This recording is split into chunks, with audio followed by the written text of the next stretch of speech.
Buenas noches y bienvenidos a Historias de la Bruja. Mi nombre es Jaylin y esta noche me encargaré de que no puedan dormir. Acérquense a la hoguera y permítanme contarles un par de historias de terror que solamente una bruja podría conocer. El tema de esta noche es amor, muerte y podríamos agregarle una ligera dosis de karma. Nuestra autora es Marjorie Bowen, o su nombre completo, Margaret Gabrielle Berlong, nacida en 1885 y con fecha de defunción de 1952. Es una escritora británica que se caracterizó por publicar muchísimos libros históricos y porque sus novelas de terror fueron publicadas bajo un seudónimo masculino. Como es costumbre, la primera vez que la mujer llevó uno de sus libros editoriales, lo rechazaron ya que fue considerado impropio que una joven escribiera una novela así. La novela se titula La víbora de Milán y es una novela histórica ambientada en la Italia medieval. Luego de que finalmente fue publicada, la historia se convirtió casi que instantáneamente en un éxito de ventas. Esta primera novela llevó a la mujer a poder sostener a su familia económicamente y de hecho su escritura iba a ser lo que los iba a mantener a flote hasta el día de su muerte. Otro dato que me pareció bastante interesante es que esta autora se hizo vegetariana, ya que presenció la matanza de animales en mercados callejeros, y eso la llevó a tener un entendimiento más integral de lo que sucedía con nuestra carne antes de consumirla. Otra cosa interesante relacionada a esto mismo es que no solamente era vegetariana, sino que activamente intentaba liberar y ayudar a animales, al punto de llegar a comprarlos para poderlos liberar. Se casó 2 veces. Su primer marido murió luego de solamente 2 años de relación y además tuvo 2 hijos con él, uno de los cuales murió. Luego se casó una segunda vez y tuvo 2 hijos. Estos 2 vivieron hasta adultos. Como último dato interesante, les voy a mencionar que en 1938 nuestra autora firmó una petición que solicitaba una conferencia internacional de paz. Esto para evitar la guerra en Europa. Si saben algo sobre fechas históricas, 1938 es bastante cerca de la Primera y Segunda Guerra Mundial. Nuestra historia de esta noche viene de uno de sus libros titulado God's Playthings o Los objetos para jugar de Dios. Y el nombre es Un deplorable alojamiento español. El desprecio y el asombro de su época. Alexander Pope. Un joven estaba sentado junto a una mesa de madera en una habitación pequeña y lúgubre. Tenía las manos en los bolsillos y la cabeza inclinada sobre el pecho con las piernas estiradas frente a él. Una cama miserable cubierta con una manta sucia ocupaba una esquina de la habitación. Sobre ella colgaba un crucifijo demacrado y mal tallado. El piso, las paredes y el techo eran de listones, yeso y madera desgastada, todo manchado e ennegrecido por el humo y desmoronándose. La única ventana pequeña estaba cubierta por un grueso cristal descolorido que no se podía abrir. Debajo había algunas maletas y una silla rota. Sobre la mesa había un vaso tosco manchado con pozos de vino, una barra de pan, un reloj de arena y un cuchillo. Las moscas entraban y salían del vaso, se agrupaban alrededor de la hogaza y flotaban en nubes cerca de la ventana. Afuera, el sol en su punto más alto y con toda su fuerza, resplandecía con un calor abrasador y un rayo de luz intensa atravesaba el vidrio manchado y caía en un charco dorado sobre el piso sucio, cerca del joven, quien parecía estar dormitando, tan quieto estaba y tan regular era su respiración. Iba vestido con sencillez, un abrigo de viaje muy gastado, aunque de buena tela y corte a la moda, un chaleco de seda azul deshilachado y calzones negros, botas hasta las rodillas y un abrigo de tabinet gris, todo muy usado y manchado. A su lado había una espada ligera y alrededor de su cuello un pañuelo de fino encaje veneciano doblado descuidadamente. Su cabello le caía desordenadamente por la espalda y le cubría el rostro. Era de un encantador color castaño y muy tupido. Al poco rato, se estiró y levantó la cabeza sin sacar las manos de los bolsillos de sus pantalones. Echó un vistazo a la habitación y habría sido imposible deducir por su expresión si la miseria de su entorno le provocaba asco o no. Su rostro era inusualmente apuesto, de un tipo noble y desenfadado, pero devastado de manera espantosa por la miseria y la enfermedad. El contorno y la postura de la juventud permanecían, pero todo el esplendor, la frescura y el color se habían desvanecido. Su persona parecía haber pasado por tantas penurias como su ropa y haber sufrido aún más. Por las arrugas de su frente y en las comisuras de su boca, de una belleza extraordinaria, se podría haber supuesto que sentía dolor, pero su expresión era tranquila, sus grandes ojos color avellana serenos. Las moscas revoloteaban por la habitación y se estrellaban contra la ventana con una persistencia monótona. El sol calentaba el aire ya de por sí viciado y calentaba la habitación hasta hacerla casi insoportable. El joven se levantó, mostrando una figura de estatura mediana, pero de una masculinidad elegante y bien entrenada, y caminó con paso inestable hacia la ventana. Al moverse, sintió su propia debilidad y contuvo el aliento con una rápida exclamación. Durante años le habían advertido que se estaba matando, al igual que le habían advertido que se estaba arruinando. Lo segundo ya había ocurrido, se había arruinado en cuanto a fama y fortuna, y parecía que la primera profecía también se cumpliría. Hacía 2 noches había cabalgado de un pueblo a otro. Las 6 horas bajo la lluvia y el frío que siguió habían agravado considerablemente la vaga enfermedad que, desde hacía 2 años, amenazaba su vida. Siempre había sido tan imprudente con su salud, como con todos los demás grandes dones con los que alguna vez había sido bendecido, y ahora estaba pagando el precio, como un exiliado sin un centavo, en bancarrota en todos los sentidos. No podía ver nada desde la ventana. El resplandor del sol era demasiado intenso sobre la blanca calle española. Las moscas zumbaban en sus oídos, y ese era el único sonido. Cerró los ojos, pues el resplandor del sol le daba vértigo. Dios, murmuró, vendrían bien unas gotas de lluvia, al menos una nube. Comenzó a sentir una gran sed. Sabía que no había agua en la jarra de barro marrón que estaba en la esquina. Con languidez, pero con la gracia bien cultivada, y ahora inconsciente del hombre de moda acostumbrado a moverse bajo la mirada de 1000 ojos que observan cada detalle de su vestimenta y porte, el joven inglés cruzó la habitación, abrió el pestillo de la puerta y bajó lentamente por las escaleras oscuras, empinadas y sucias. Llegó directamente a una gran sala pintoresca que daba a la calle a través de una puerta alta y abierta. Era una especie de sala común o cocina. De las vigas negras y lisas del techo colgaban hileras de cebollas y hierbas. Alrededor del enorme fogón abierto había todo tipo de ollas y sartenes. Una ventana al fondo daba al jardín, y en un rincón en penumbra había una cuna vacía y una rueca. El joven se dirigió a la estantería donde estaban los vasos gruesos de vidrio verde, tomó uno y lo sumergió en la jarra de esmalte rojo que había debajo. El burbujeo del agua sonaba agradablemente. Levantó el vaso chorreante y bebió con aire agradecido. Se alegraba de las sombras frescas y de la intensa quietud. Parecía que todos estaban fuera. Era otoño y supuso que estarían trabajando en los viñedos. Había una vieja silla de mimbre cerca de los montates tallados en negro de la puerta.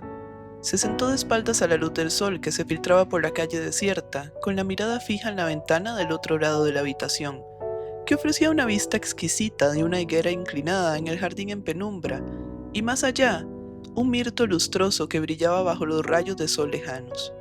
El joven sabía que no le quedaba mucho tiempo de vida, tanto por los signos comunes y las señales de advertencia, como por el seguro instinto interior que su aguda inteligencia se apresuraba a percibir y considerar. Carecía por completo de miedo. Nunca había creído en ninguna religión, ni había tenido ninguna creencia, ni siquiera vaga, en un estado futuro de la existencia. Ni tampoco, como muchos, había tratado de inventarse esos sentimientos o de sustituirlos por supersticiones y convenciones. Nunca había necesitado esos alicientes para adornar su vida con promesas. Siempre le había bastado el momento, y fuera lo que fuera que ese momento exigiera. Riqueza, honor, talento, encanto o salud, lo había dado generosamente, pero no sin reflexión, pues siempre había sabido que se le exigiría un precio, tal como había visto que se lo exigían a otros de su clase, y estaba dispuesto a pagarlo. Una vida larga no le atraía. Todos los placeres que valoraba eran placeres que no se podían disfrutar con dignidad una vez pasada la juventud. Su propio ingenio chispeante a menudo había convertido en blanco de burla a un viejo libertino o a un pródigo de edad avanzada. Nunca había tenido la intención de unirse a las filas de aquellas personas que habían agotado sus placeres. Un poeta a quien había patrocinado lo había llamado el desprecio y la maravilla de la época. Pero desde su propio punto de vista, su vida había consistido en seguir con gran constancia una filosofía muy sencilla, sin preocuparse por nada más que por el mundo, que él consideraba como la manzana dorada que colgaba sobre la cabeza de todo joven para ignorarla o conquistarla. Se había ganado el mundo con dinero, con encanto, con honor, con talento, con belleza y fuerza, y se regocijaba en él y se saciaba, y no se quejaba del trato. Nunca se quejó de nada. Muchos consideraban que su buen humor y su amabilidad justificaban sus villanías, así como la dignidad con la que aceptó su caída final casi justificaba los actos que le habían provocado. Cuando su frivolidad política, sus extravagancias sociales y sus disipaciones finalmente lo dejaron sin salud ni dinero, aceptó el veredicto de los médicos, las maldiciones de sus acreedores y la huida de sus amigos con la misma sonrisa pasible y, impulsado por su ardiente amor por el mundo a convertir la vida en una aventura hasta el final, desapareció de Londres, donde era una figura tan deslumbrante e infame, para morir en el extranjero, bajo el sol y entre paisajes que, por su frescura y sencillez, disimulaban al menos a los ojos de un forastero la crudeza de su pobreza. Así, él, marqués inglés de nacimiento, duque por patente del pretendiente, hijo de un hombre famoso, y él mismo, el libertino más renombrado de Londres, incluso entre un círculo que incluía al vizconde de Bolingbroke, puso fin a sus oscuras andanzas en un deplorable alojamiento español, en un pueblo desconocido, y se preparó para la muerte entre los campesinos de una tierra extraña. No se arrepentía de nada, ni de las espléndidas oportunidades que había desperdiciado, ni del buen nombre que había mancillado, ni de los grandes talentos que había malgastado, ni de la vida que había minado y agotado antes de tiempo. No admitía ningún pecado, no reivindicaba ninguna virtud y no creía en ningún juicio. Consideraba a Dios un mito cortés, inventado para atemorizar las debilidades humanas, y al diablo una fábula para excusar el incumplimiento de las propias leyes por parte del hombre. Nunca había prestado la más mínima atención a ninguno de los dos. Nunca, en ningún momento de decepción o enfermedad, había sentido ni una pizca de remordimiento, de arrepentimiento o de miedo.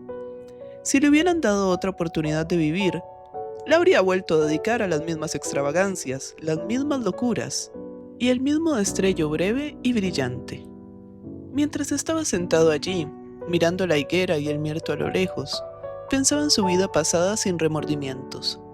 Aunque cada incidente que le venía a la memoria estaba relacionado con alguna promesa incumplida, algún engaño descarado, algún corazón destrozado, alguna acción desenfrenada y deshonrosa, lo único a lo que había sido fiel, más allá de su propio credo epicúreo, era el código de un caballero, tal como lo interpretaba la sociedad en la que se movía.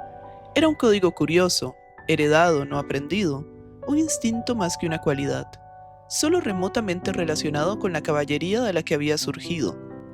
Al duque le habría resultado difícil definir este código, lo llamaba honor, pero no era más que una especie de florida imitación del honor. Sus reglas eran sencillas, principalmente estas: nunca tener miedo, nunca regatear por dinero ni ganarlo de ninguna manera, ni involucrarse en negocios, nunca hacer trampa en los juegos ni en las apuestas, ser siempre cortés con los inferiores y con las mujeres, nunca tolerar la insolencia de nadie, ni siquiera del rey, buscar el peligro y la compañía de tus iguales, nunca volver a tomar del dinero una vez que lo hayas puesto sobre la mesa, sonríe cuando ganes y ríete cuando pierdas, nunca hables de tus amores ni brindes por una actriz en un club. Mi señor nunca había infringido estas leyes, no se lo atribuía como mérito, las aceptaba con tanta naturalidad como la ropa limpia y los buenos modales en la mesa, pero tal vez, al hacer balance de su vida sin valor, podrían contraponerse a la larga lista negra de su historial perverso como un pobre paliativo. Había algo más que mi señor podría reivindicar, una cualidad personal y peculiar de él. Era tierno con los animales y con cualquier ser débil que se cruzara en su camino. No habría dado un paso a un lado para buscar a los pobres o a los desdichados, pero cuando se cruzaban en su camino era generoso. Y ningún pájaro ni bestia había sufrido jamás por su culpa. Nunca había prestado el esplendor de su presencia a ninguna cacería de perros, pelea de gallos o corrida de toros. Esto también podría atribuírsele a mi señor, pero poco más sabía. Sin embargo, era entrañable, siempre lo había sido.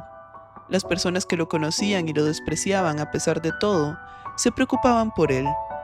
Charles Edward lo había tratado con auténtico cariño y el rey Jorge lo apreciaba, quizá porque era tan absolutamente desprovisto de alma y no fingía ser otra cosa que lo que era, porque era tan completamente franco en su apasionada capacidad para la felicidad. En su hermosa alegría atraía a aquellos que estaban divididos en sus objetivos y eran demasiado tímidos para coronar sus propios vicios como él coronaba los suyos, pues su fascinación era más que meramente física y el atractivo de sus modales exquisitos. Ahora era adorable, incluso después de su largo exilio de los esplendores de Saint James, incluso su ropa gastada, incluso marcado por la enfermedad y el cansancio, llevaba consigo algo que resultaba totalmente agradable, sin sugerir en lo más mínimo las cosas vergonzosas y desagradables con las que se había mancillado su nombre. Estaba repasando la última aventura de su vida, sin que hubiera cambiado su sentido de los valores, sin que su perspectiva se hubiera nublado. La presencia cercana de la muerte no alteró su opinión ni un ápice en ningún aspecto, ni confundió su juicio ni despertó nuevos sentimientos. Debía de haber cumplido, de alguna manera, los propósitos para los que había nacido, para estar tan sereno, tan contento en vísperas del final definitivo. Todos sus sentidos estaban absolutamente despiertos, incluso más agudos de lo habitual. Tal vez más que nunca apreciaba las bellezas de la luz, el color y el aroma, las sutilezas del sonido y del tacto.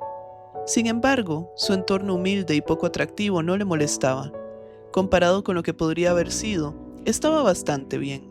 Era mejor morir en un deplorable alojamiento español que en la prisión de Fleet, o en una buhardilla de Whitefriars, o en la habitación trasera de algún pariente. Es más, mejor esto que la torre y el espectáculo de la muerte en una fría mañana en el patíbulo. Quizás hubiera preferido una muerte activa en algún duelo, pero no se quejaba de que ese no hubiera sido el final que le había sido destinado. Estaba agradecido de que fuera a morir bajo el sol. Recostándose cómodamente en la vieja silla de mimbre, comenzó a componer unos versos, algunas de esas líneas ingeniosas y cínicas por las que había sido hecho famoso en Londres y que le divertía crear. De pronto, sus sensibles oídos detectaron un sonido leve, un sonido dulce y familiar, el roce de la falda de una mujer contra sus tobillos y el piso. Interrumpió su composición mental y volvió la cabeza hacia las profundidades sombrías de la habitación que se extendían entre él y la ventana a la que había estado mirando. De entre esas tinieblas, una figura emergió de una puerta misteriosa que se abría y se cerraba sobre recovecos más lejanos de oscuridad. Se adentró en las sombras más claras y finalmente salió a plena luz. Era una mujer joven y distinguida, que parecía no darse cuenta de que hubiera alguien más en la habitación, pues permanecía de pie en una postura atenta e inmóvil, con la mirada fija en la oscura escalera por la que había bajado el duque. Su vestido era fantástico y encantador. Un corpiño ajustado de satén azul brillaba alrededor de su esbelta cintura, y debajo de él, unos panieres de gasa rosa se hinchaban sobre sus caderas y se sujetaban a una enagua blanca adornada con azabache azul, que brillaba incluso cuando ella permanecía quieta. Alrededor del bajo de esta enagua, había una guirnalda de rosas rosadas. Sus medias, que se veían bien por encima de los tobillos, eran azules, y sus zapatos blancos sin tacón y atados con cintas rosadas bordadas. En un brazo llevaba una copa de color amarillo pálido y una máscara de terciopelo negro. Sobre sus anchos hombros descansaba, con descuido pero con gracia, un pañuelo de seda blanca con un borde de flecos largos. Su cabello castaño oscuro estaba ligeramente empolvado y recogido en la parte superior de su pequeña cabeza, con una enorme peineta de carey engastada con coral rojo. Largos aretes de azabache azul se balanceaban en sus orejas, y lucía un collar de perlas finas. El duque se fijó en estos detalles y en la delicadeza y la gracia de la mujer misma, el porte de su cabeza, las líneas rectas de su perfil, la finura de sus manos y tobillos, la opulencia de su cabellera, el trazo oscuro de sus cejas y el rubor mate en su mejilla redonda. También sabía que su vestido era el de una bailarina o una bailarina de ballet, a pesar de la cola de brocado azul que se arrastraba un par de yardas detrás de ella. No le importaba qué o quién fuera ella, ni cómo había llegado a ese deplorable alojamiento vestida de manera tan festiva. Le complacía volver a ver a una de esas hermosas criaturas que siempre habían sido para él los objetos más cautivadores y hermosos de un mundo cautivador y hermoso. Observó aquella delicada visión con interés y ternura, sin hacer ningún movimiento ni emitir ningún sonido. De repente, ella volvió hacia él por completo su rostro moreno, que aunque era demasiado ancho para ser de una belleza perfecta, resultaba picante y resplandecía con un colorido delicado. El duque se levantó e hizo una reverencia. «Soy Philip Wharton, señora», dijo en español. Ella se acercó a él. «Pensé que estabas arriba», dijo con gravedad. Su voz era delicada, pero su forma de hablar tenía un acento campesino de Andalucía. «¿Me estaba esperando?», preguntó él con curiosidad. «Sí», respondió ella. «¿A quién más? ¿Por qué habría de regresar después de tanto tiempo si no fuera para verlo? Ayer estuve aquí», agregó, «pero usted no quiso recibirme». «Perdóname, ayer estuve enfermo y no bajé». Ella lo miró con ojos suaves, luminosos e insondables. «¿Te he visto antes?», preguntó el duque, tratando de ubicarla entre las muchas mujeres que habían pasado por su vida. «Solía bailar», respondió ella, «en la ópera de Venecia». Él no la recordaba. ¿Cómo podría recordar un rostro entre el torbellino de alegría y jolgorio que había vivido en Venecia? ¿Eres española?, preguntó. «De Andalucía. ¿Y tú? ¿Eres inglés?» «Sí». «Y estás muriendo». «Ah, ya sabes hasta eso, ¿verdad?», sonrió. «Ahora sé muchas cosas».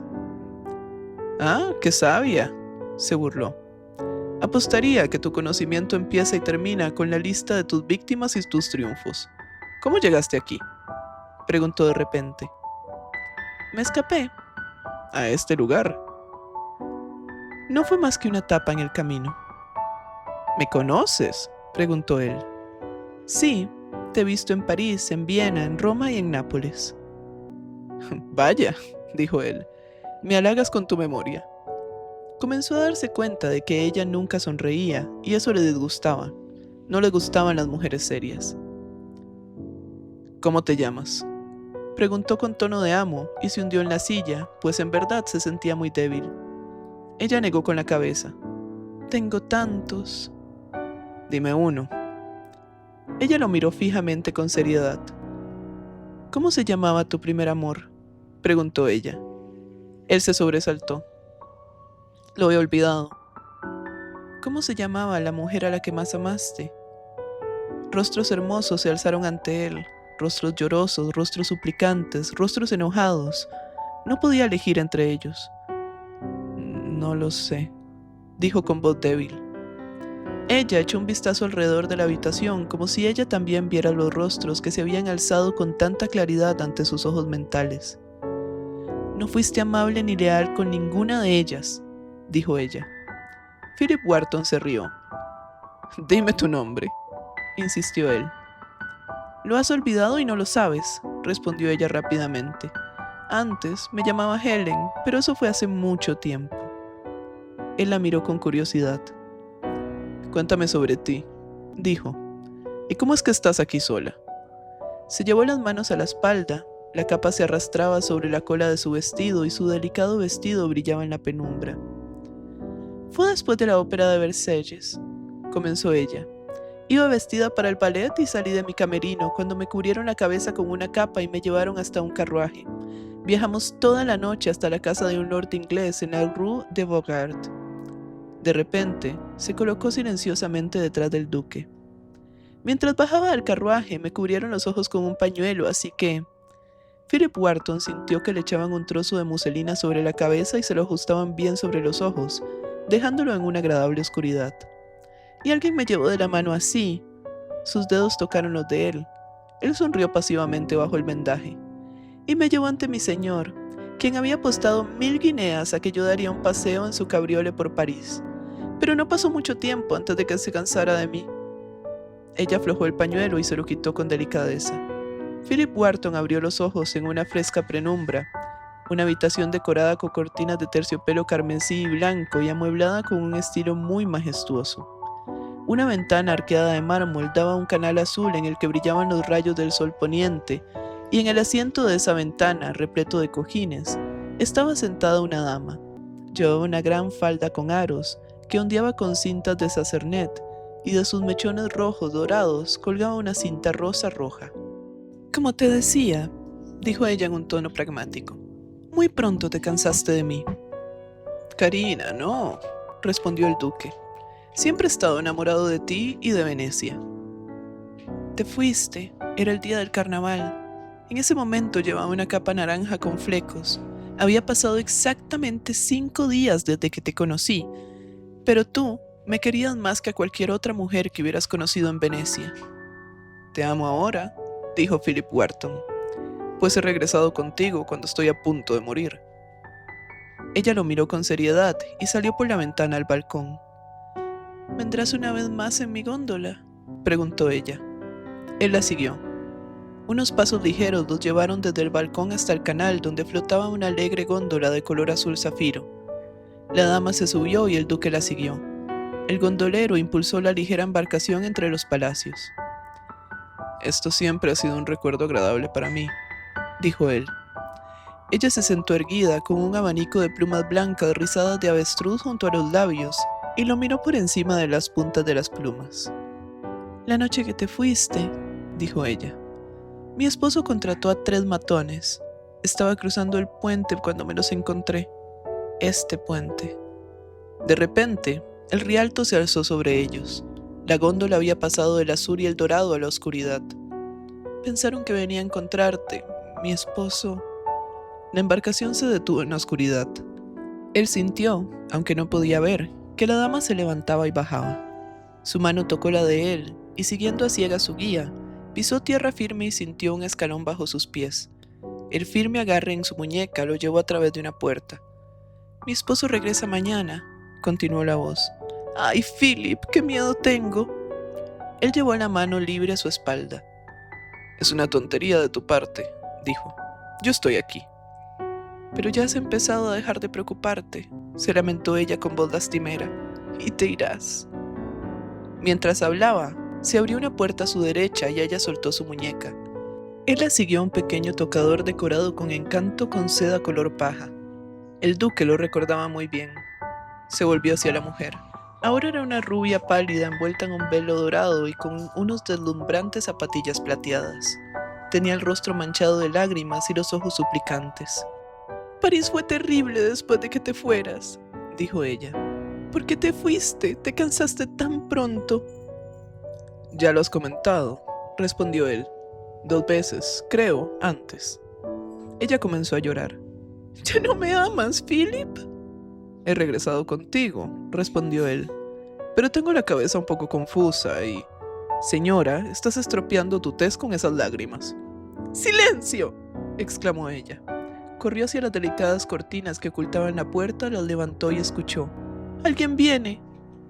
Se apresuró a regresar junto a él y entre empujarlo y arrastrarlo, lo llevó hasta una puerta secreta. Al accionar un resorte, ésta se abrió de par en par y él entró riendo en el escondite de una oscura habitación secreta que estaba llena de un perfume amargo y picante. Cerró los ojos. Sentía pesadez en la cabeza. No sabía cuánto tiempo había estado encerrado cuando se corrió el panel deslizante. «Al final fue una falsa alarma», dijo la mujer. Su cabello negro caía despeinado sobre su vestido de brocado, su rostro demacrado estaba pálido y sus ojos, tormentosos. «¿Dijiste que debías irte de Bois-le-Duc mañana?», preguntó con voz ronca. Sostenía una vela en un candelero de peltre con la mano derecha, mientras que con la izquierda se sujetaba el vestido sobre su pecho palpitante. El príncipe me concedió permiso para regresar a Inglaterra, respondió él. Salió de su escondite y entró en una habitación de paredes pulidas, amueblada con muebles pesados y de buena calidad. ¿No lo traicionarías después de que te haya otorgado un ducado? ¿No me abandonarías?, preguntó ella con ansiedad. ¿Acaso no confías en mí?, preguntó él con ligereza. Oh, sí, confiaba en ti, pero te fuiste. Siempre lo mismo, exclamó él con impaciencia. ¿Acaso no he sido fiel al regresar contigo ahora? Ella se echó a reír. ¿Fiel?, exclamó. ¿Fiel? Él también se rió, y el eco fue tan largo y fuerte. Se dirigió a la puerta y la abrió. Dando paso a unas escaleras oscuras, sin mirar atrás, bajó. El primer rellano resplandecía con la luz de 1000 velas. Una magnífica entrada con portales abiertos de par en par lo invitaba a entrar en un espléndido salón de baile, donde personas elegantemente vestidas se movían de un lado al otro al son de una melodía del violín y el arpa. Philip Wharton entró. En un pequeño nicho a su derecha, encontró a la mujer esperándolo. Los diamantes brillaban en tonos rojos y azules, como si su piel estuviera en llamas. Sus mechones empolvados estaban recogidos en un moño alto, y las ondulantes faldas de su vestido violeta se extendían ampliamente sobre el sofá donde ella estaba sentada. Ella se rió. ¿Fiel?, exclamó. ¿Fiel? ¿Y te vas mañana de Viena? Se sentó en el pequeño espacio de brocado que las amplias faldas de ella habían dejado al descubierto. Sus fosas nasales se dilataron para aspirar el aire perfumado, y sus ojos brillaron. Todo su espíritu se animó en la atmósfera agradable de una corte lujosa. ¿Y realmente debo morir y dejar todo esto?, se quejó. Miró a la dama y sonrió, pero el rostro de ésta estaba muy serio. «Demos un paseo más por el jardín», dijo ella, y se levantó y abrió la puerta de vidrio en el nicho que daba a un jardín muy bellamente iluminado por linternas de colores. Tomó del brazo del duque y caminaron por los cuidados senderos entre hileras de tilos podados y arbustos de boj. Durante un rato no dijo nada, luego susurró. «Es extraño volver a verte en Kensington, mi señor». Su voz sonaba como si estuviera llena de lágrimas. «Es extraño pensar que debe irse de nuevo tan pronto». Ahora se apretaba contra su costado, pues ya no llevaba aros. Una capucha colchada y una capa le ocultaban la cabeza y la figura, y él pensó que debía llevar jazmín en alguna parte del cuerpo. Tan intenso era el aroma de esa flor en el aire. «Me pregunto», continuó ella, «si cuando llegue tu hora de morir, alguna vez pensarás en estos momentos, las promesas incumplidas, los corazones rotos». «Cuando llegue mi hora de morir», repitió el duque pensativo, «sin duda pensaré en ti y en tu dulzura». «No en mí y en mi tristeza». Philip Wharton no respondió. Sonrió en la oscuridad, que percibía que comenzaba a iluminarse con el primer y delicado destello del amanecer. «¿Alguna vez has hecho una sola buena acción?», continuó la voz a su lado. «Oh, señora». «¿O derramado una lágrima por otra persona? Una lágrima para salvar tanta maldad que has cometido, todo el dolor que has causado». «Nunca», respondió él, «nunca». «¿No hay ningún recuerdo que puedas evocar y que te conmueva hasta las lágrimas ahora?», él respondió. «Ninguno». Su mano aflojó el agarre en su brazo y se retiró. En la confusión de las sombras que se disipaban y la blancura lechosa del nuevo día que se extendía, la perdió de vista. Estaba solo en el jardín. No era un jardín. Pronto hubo luz suficiente para ver, y entonces se dio cuenta de que caminaba por un campo inglés a principios de la primavera. Ante él, un prado descendía en pendiente hasta una cerca que rodeaba un pequeño bosque. Campanillas, narcisos y prímulas crecían bajo las ramas de los árboles. El prado estaba salpicado de ranúnculos y margaritas. A un lado de la cerca había una pequeña cabaña con techo de paja, detrás de la cual salía el sol, y donde en la distancia se fundía con el vapor azul de la madrugada, se alzaba la aguda aguja de una iglesia. Una ligera, muy ligera sensación de aprensión se apoderó de Philip Wharton. «No quiero volver aquí», dijo. «Todo esto ha sido un sueño y ahora voy a despertar». Sin embargo, siguió caminando. Reinaba una quietud absoluta, aunque el sol ya se había elevado por encima de la niebla y resplandecía en un cielo despejado. No había nadie en la calle. El duque se acercó a la casita, diciéndose a sí mismo: «Conozco este lugar y no deseo volver a verlo». se detuvo frente a la puerta de madera del diminuto jardín. Unas cuantas flores modestas crecían en peterres bien cuidados, claveles, alelíes y clavelinas. Junto a la puerta cerrada había un arbusto de lavanda. La sensación de pavor del duque se intensificó. Notó que detrás de cada una de las 4 ventanas colgaba una persiana blanca. Sintió que estaba allí en contra de su voluntad. Por más pacífica y encantadora que fuera la escena, era una de las que habría huido de buena gana. Salió del jardín y se adentró en el pequeño bosque. Se sentó bajo un pino y se llevó la cabeza entre las manos. Y mientras estaba allí sentado, oyó repicar la campana de la iglesia. «No voy a ir», se dijo a sí mismo, y por un rato se mantuvo firme y no se movió. Sin embargo, al poco tiempo se levantó y regresó a la casita. La puerta estaba ahora entreabierta. Empujó con fuerza la puerta del jardín y entró. Era muy consciente del aroma de las flores sencillas y del repicar de la campana. Entró sin tocar. En el estrecho pasillo había 2 hombres que llevaban un ataúd. Philip Wharton se encontró cara a cara con él. Lo sostenían en posición vertical y la placa con el nombre estaba cerca de sus ojos. Leyó: a los 19 años. Oyó a una mujer sollozar en la habitación a la que llevaban el ataúd y se asomó por la rendija de la puerta. Sobre una cama humilde yacía la figura demacrada de una joven de la que el alma acababa de partir. Philip Wharton salió de la casa, atravesó el jardín y bajó por el prado. «Lo siento», dijo. Nunca antes había pronunciado esas palabras con sinceridad. Caminó hasta llegar a la iglesia, luego entró al cementerio, se sentó en una vieja tumba hundida y observó la pobre procesión fúnebre que en ese momento se abría paso por la puerta del cementerio. Cuando todos se hubieron ido y volvió a quedarse solo, bajó por el camino inclinado del cementerio y miró la tumba recién cavada. Ya había una lápida sencilla en su lugar. No llevaba ningún nombre, sino solo la fecha y las palabras. Un corazón contrito y humillado. Oh Señor, no lo despreciarás. Philip Wharton se llevó la mano a los ojos. Sentía pena y miedo. Todas las mujeres que alguna vez lo habían amado parecían yacer enterradas en esa humilde tumba. El amor mismo, compuesto de 1000 gracias, 1000 éxtasis, que se le había manifestado bajo tantas formas diferentes en tantos climas, parecía haber caído y muerto al fin, y yacer enterrado aquí junto a Lucy. Se quitó la mano de los ojos y vio a su alrededor la deplorable habitación española, la ventana lejana con la higuera y el mirto de la que ahora se había marchado el sol. Se incorporó temblando. «¡Qué sueños!», murmuró. «¡Qué sueños!». Se dio cuenta de que tenía los ojos llenos de lágrimas. Se levantó y se agarró al respaldo de la silla. Por un terrible instante creyó en Dios. Luego se sacudió esa opresión. «Ella murió como yo debo morir», dijo. «¿Por qué no?». Con la puesta del sol había llegado un frío. Volvió a temblar y notó que tenía las extremidades entumecidas. Se apartó el cabello oscuro de la cara y miró al frente, tratando de evocar la figura de la bailarina con la gasa rosa y el azabache azul entre las sombras que se extendían. Pero sabía que era inútil, que ella estaba muerta y enterrada junto con todas esas otras mujeres.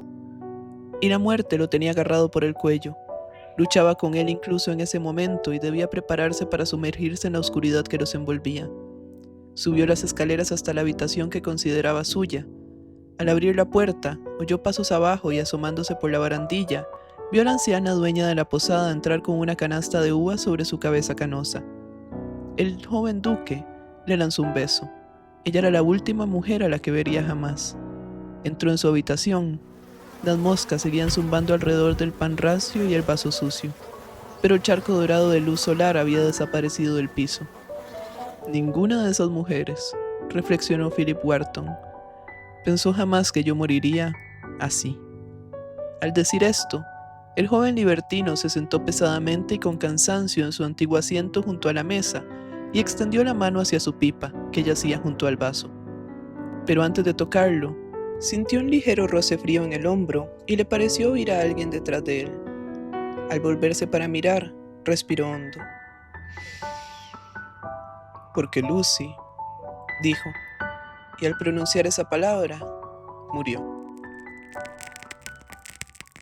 Esto ha sido todo por esta noche. ¿Qué les ha parecido la historia de Philip Wharton, el primer duque de Wharton?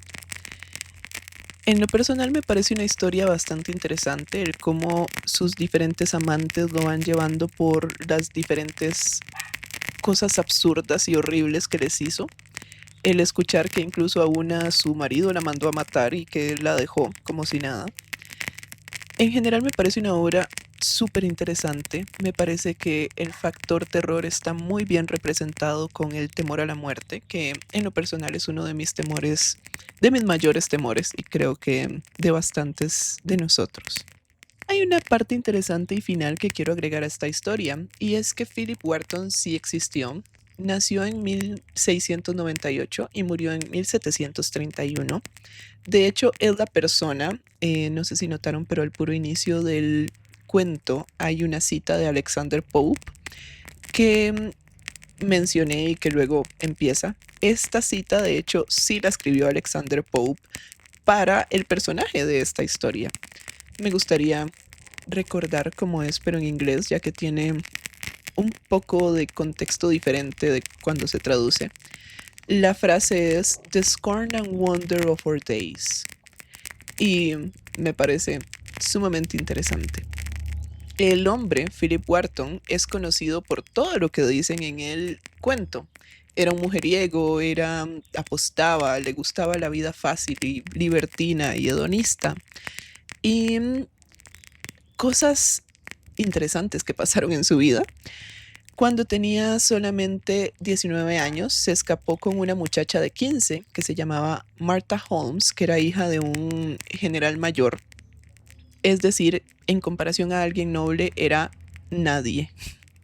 Cuando se casa con esta mujer, lo que hace es usarla para pasearla por Londres y que sus amantes estuvieran celosas. Es decir, usaba a su esposa para darle celos a sus amantes. Datos importantes sobre nuestro querido Philip. Se sabe también que fue el creador del primer Hellfire Club, que es un club en el que las personas se reúnen para llevar a cabo cosas tabú para la sociedad. Em, y el Hellfire Club está compuesto por personas que se conocen como Rake, en realidad no sé cómo se pronuncia, pero son libertinos. Básicamente son hombres que están acostumbrados a tener una conducta inmoral y que son particularmente promiscuos. Se caracterizan también porque derrochan sus fortunas, que estas fortunas suelen ser heredadas, jamás las pueden hacer ellos. y las gastan en, como ya mencioné, mujeres, azar, vino y juergas. Parece que tuvo un ligero cambio de corazón cuando su esposa quedó embarazada y que durante el tiempo que vivió su hija, el hombre intentó mejorar todo lo que había hecho mal. Sin embargo, la pequeña murió pocos meses después de nacida, si no me equivoco, a los 6 meses, porque le dio fiebre, se enfermó.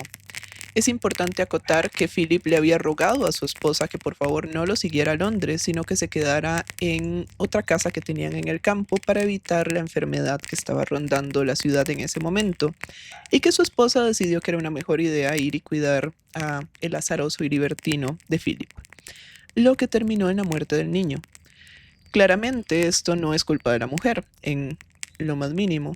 Sin embargo, Philip Wharton lo tomó así, y desde ese momento su vida, si bien había intentado recuperarla, cayó en un pozo negro del cual no volvió a salir nunca.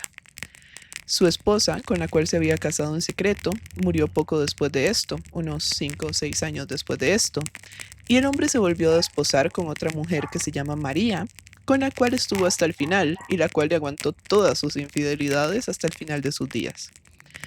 Si se preguntan por qué Philip tenía tanto dinero, es porque su familia tenía una cantidad increíble de minas. De hecho, él llegó a ser duque antes de ser mayor de edad y su madre tuvo que ser la depositaria de los bienes. Estos son todos mis datos interesantes e innecesarios sobre Philip Wharton, el personaje principal del cuento que acabamos de leer. Mis disculpas si pueden escuchar a uno de mis perros en la parte de atrás de la grabación. Finalmente, recuerden que pueden enviar sus historias, verdaderas o ficticias, a los emails historiasdelabruja@gmail.com o cuentosdelabrujapodcast@gmail.com, ambos en funcionamiento.